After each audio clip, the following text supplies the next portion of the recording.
sapagkat sa atin ay pinanganak ng isang bata, sa atin ay binigay isang anak na lalaki, at ang pamamahala ay maaabot sa kaniyang balikat, at ang kanyang pangalan ay tatawagin kamangha-mangha, tagapayo, makapangyarihang Diyos, walang hanggang Ama, Pangulo ng Kapayapaan.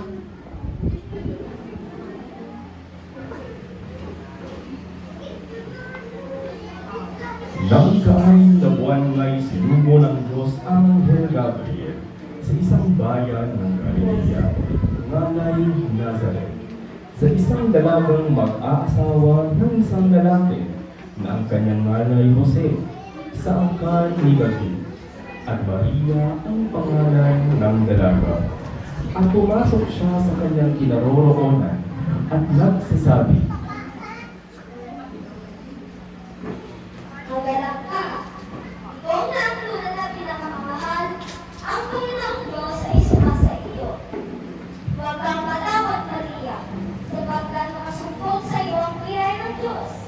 At narito, maglili ka sa iyong tiyan, at manganak ka ng isang lalaki, at ang pangalan na itatawag sa kanya ay Jesus.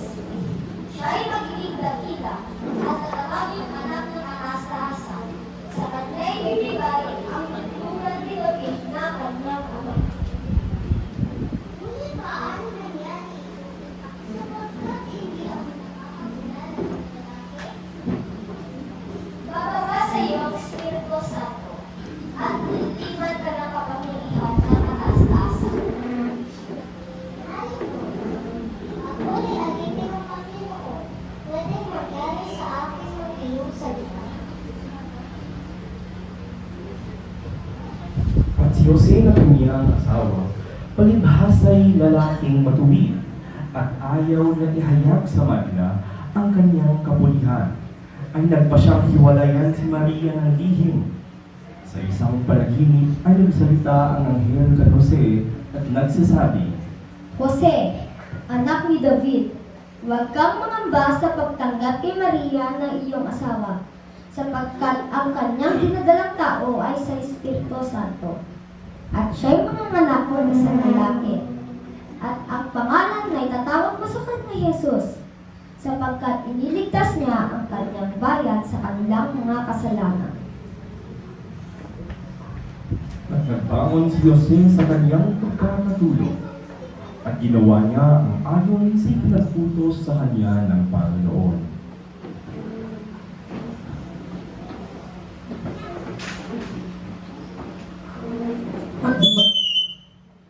At dumating ang araw na manganganak na si Maria. Ayusin! Sumasakit na ang tiyan ko! Manganak ang ako! Sige, Maria! Magkahanap tayo ng tuluyan!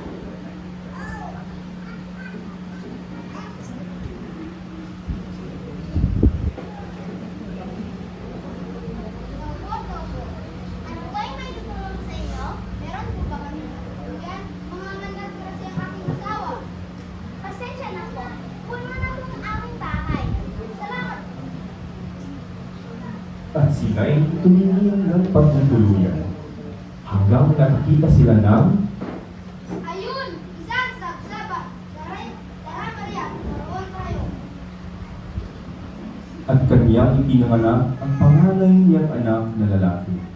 At ito'y pinalot niya ng mga lambing at inihiga sa isang pasagsagan. Sapagkat ngayon ang ating tagapagligtas ay pinanganak at ang ating pag-asa ay isinilang. Ngunit ito'y narinig ng isang haring nagngangalang Herodes.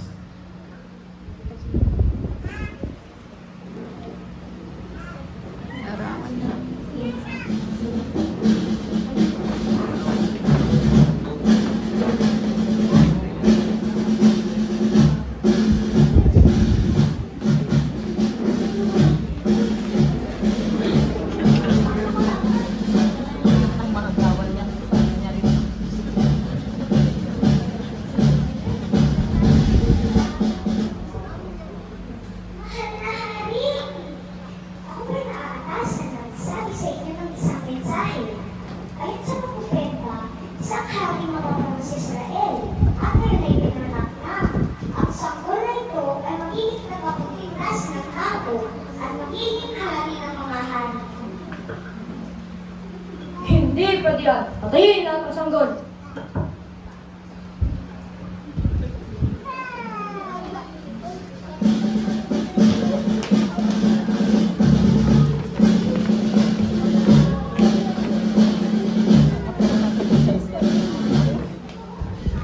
Sa di kalayuan ay may mga kalulas na nagmumuni-muni sa kanilang mga tupa. At sila'y nabigla nang salubungin sila ng mga anghel.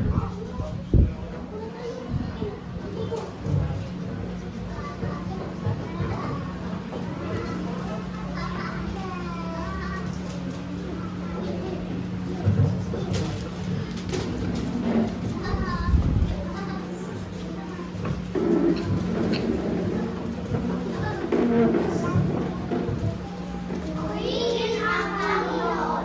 Nakakatligtas ang sanlibutan ay pinanganak. Punta kayo sa baba ng malaking higit at matatagpuan ninyo ang sabol sa isang kapal.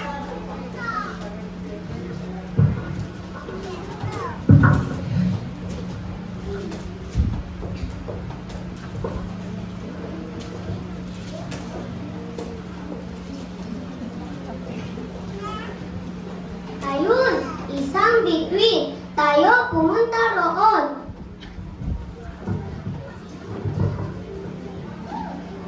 Ayun nga, isang sapsaban.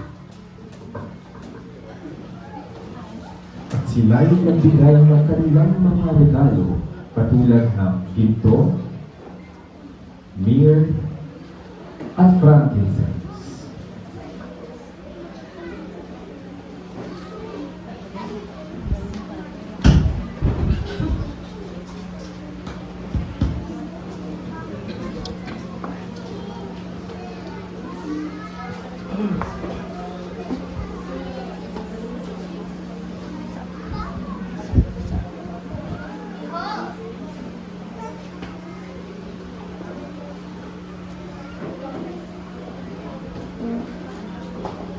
Behold, the virgin shall be with child, and shall bring forth a son. They shall call his name Emmanuel, which being interpreted is God with us.